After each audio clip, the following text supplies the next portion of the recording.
Собравшись для разовой постановки единожды, остались на сцене на четверть века. Алекминскому ансамблю «Потеха» исполнилось 25 лет. О тернистом пути артистов и какой репертуар представлен сегодня в материале Елены Фаст.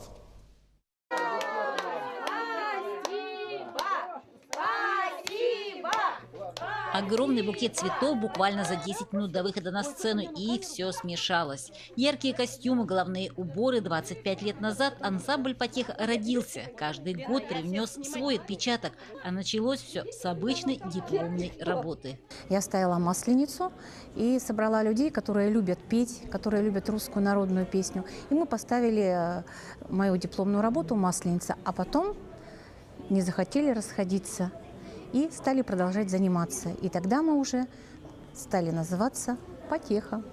Коллектив подбирался годами. Кто-то уходил, кто-то, напротив, пришел и здесь нашел свою вторую семью. Семью, где и песни поются душевно. Потихоньку возвращаются мужские голоса. В начале пути их было много, пришли другие, и хор зазвучал еще глубже. Вот здесь показана была презентация «Потехи». В прежние годы там человек 6 мужчин было в ансамбле. Так что мы, наоборот, традицию восстановили. Вообще вам что нравится? Ну что, просто мы в свое время пели еще и раньше в ансамблях, и везде, поэтому просто вспомнили. У Людмилы сегодня дебют. Впервые она выйдет на сцену как участник ансамбля. Пригодилась, как голуба, здрасте. Я первый раз. У меня дебют.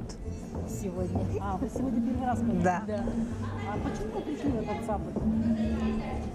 Ну, пригласили меня первый раз поучаствовать. Ну, я решила попробовать. Какие чувства, какое настроение? Настроение, волнение, конечно, переживания. Всех их, разных по возрасту, профессии, связывает одно – русская песня, ее глубина. Русская песня – это ведь отрада для души. Поешь – душа замирает, поешь – душа веселится, в зависимости от того, какая песня. То есть песня нам строить и жить помогает. У руководителя ансамбля есть и детки-потехи, потешки.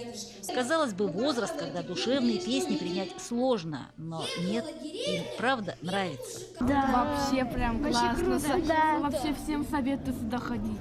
Да. А чем он такой необычный, такой прямо крутой? Ну, мы тут разучиваем новые песни. Мы все делаем, мы в разных конкурсах участвуем. Это да. просто очень интересно.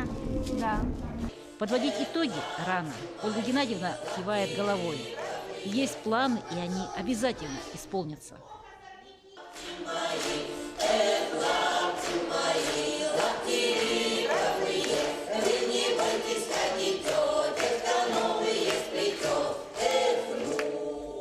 Елена Фаст, Максим Копылов, Алекминск.